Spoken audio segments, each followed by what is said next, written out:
Matius 22. Perumpamaan tentang perjamuan kawin. Lalu Yesus berbicara pula dalam perumpamaan kepada mereka. Hal kerajaan sorga seumpama seorang raja yang mengadakan perjamuan kawin untuk anaknya. Ia menyuruh hamba-hambanya memanggil orang-orang yang telah diundang ke perjamuan kawin itu, tetapi orang-orang itu tidak mau datang. Ia menyuruh pula hamba-hamba lain, pesannya, katakanlah kepada orang-orang yang diundang itu, sesungguhnya hidangan telah kusediakan, lembu-lembu jantan dan ternak piaraanku telah disembelih, semuanya telah tersedia, datanglah ke perjamuan kawin itu. Tetapi orang-orang yang diundang itu tidak mengindahkannya. Ada yang pergi ke ladangnya, ada yang pergi mengurus usahanya. Dan yang lain menangkap hamba-hambanya itu, menyiksanya dan membunuhnya. Maka murkalah raja itu lalu menyuruh pasukannya ke sana untuk membinasakan pembunuh-pembunuh itu dan membakar kota mereka. Sesudah itu ia berkata kepada hamba-hambanya, perjamuan kawin telah tersedia, tetapi orang-orang yang diundang tadi tidak layak untuk itu. Sebab itu pergilah ke persimpangan-persimpangan jalan dan undanglah setiap orang yang kamu jumpai di sana ke perjamuan kawin itu. Maka pergilah hamba-hamba itu dan mereka mengumpulkan semua orang yang dijumpainya di jalan-jalan, orang-orang jahat dan orang-orang baik, sehingga penuhlah ruangan perjamuan kawin itu dengan tamu. Ketika raja itu masuk untuk bertemu dengan tamu-tamu itu, ia melihat seorang yang tidak berpakaian pesta. Ia berkata kepadanya, hai saudara, bagaimana engkau masuk kemari dengan tidak mengenakan pakaian pesta? Tetapi orang itu diam saja.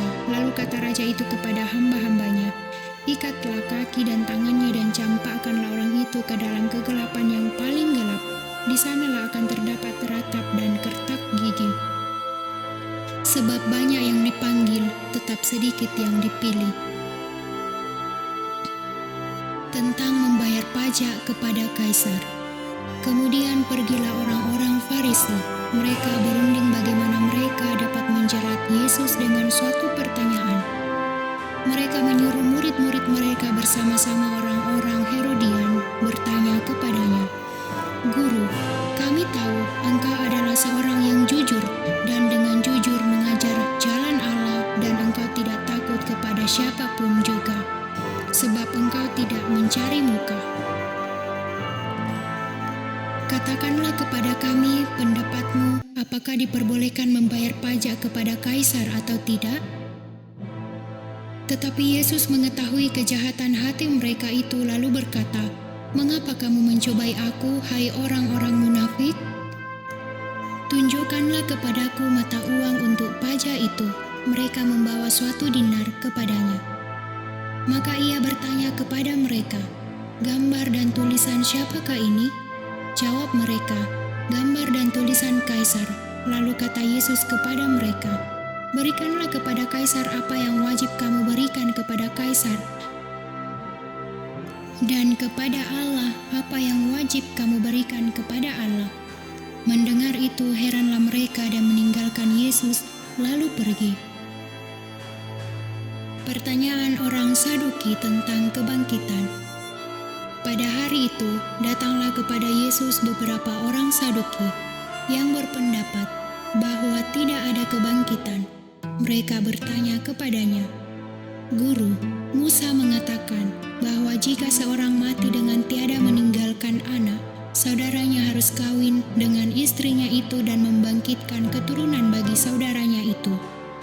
Tetapi di antara kami ada 7 orang bersaudara. Yang pertama kawin tetapi kemudian mati. Dan karena ia tidak mempunyai keturunan, ia meninggalkan istrinya itu bagi saudaranya. Demikian juga yang kedua dan yang ketiga sampai dengan yang ketujuh. Dan akhirnya sesudah mereka semua perempuan itu pun mati. Siapakah di antara ke-7 orang itu yang menjadi suami perempuan itu pada hari kebangkitan? Sebab mereka semua telah beristrikan dia.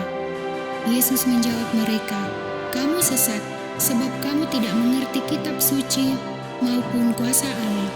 Karena pada waktu kebangkitan, orang tidak kawin dan tidak dikawinkan, melainkan hidup seperti malaikat di surga. Tetapi tentang kebangkitan orang-orang mati, tidakkah kamu baca apa yang difirmankan Allah ketika Ia bersabda, "Akulah Allah Abraham, Allah Ishak, dan Allah Yakub." Ia bukanlah Allah orang mati, melainkan Allah orang hidup.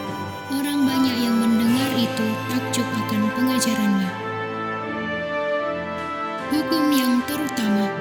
Ketika orang-orang Farisi mendengar bahwa Yesus telah membuat orang-orang Saduki itu bungkam, berkumpullah mereka, dan seorang dari mereka, seorang ahli Taurat, bertanya untuk mencobai Dia, "Guru, hukum manakah yang terutama dalam hukum Taurat?" Jawab Yesus kepadanya, "Kasihilah Tuhan Allahmu dengan segenap hatimu, dan dengan segenap jiwamu, dan dengan segenap akal budimu. Itulah hukum yang terutama dan yang pertama. Dan hukum yang kedua yang sama dengan itu ialah, kasihilah sesamamu manusia seperti dirimu sendiri. Pada kedua hukum inilah tergantung seluruh hukum Taurat dan kitab para nabi." Hubungan antara Yesus dan Daud.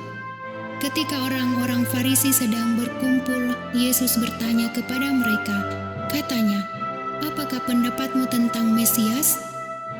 Anak siapakah dia?" Kata mereka kepadanya, "Anak Daud." Katanya kepada mereka, "Jika demikian, bagaimanakah Daud oleh pimpinan roh dapat menyebut dia tuannya ketika ia berkata, 'Tuhan telah berfirman kepada Tuanku, duduklah di sebelah kananku, sampai musuh-musuhmu kutaruh di bawah kakimu.' Jadi jika Daud menyebut dia tuannya, bagaimana mungkin ia anaknya pula?" Tidak ada seorang pun yang dapat menjawabnya, dan sejak hari itu tidak ada seorang pun juga yang berani menanyakan sesuatu kepadanya.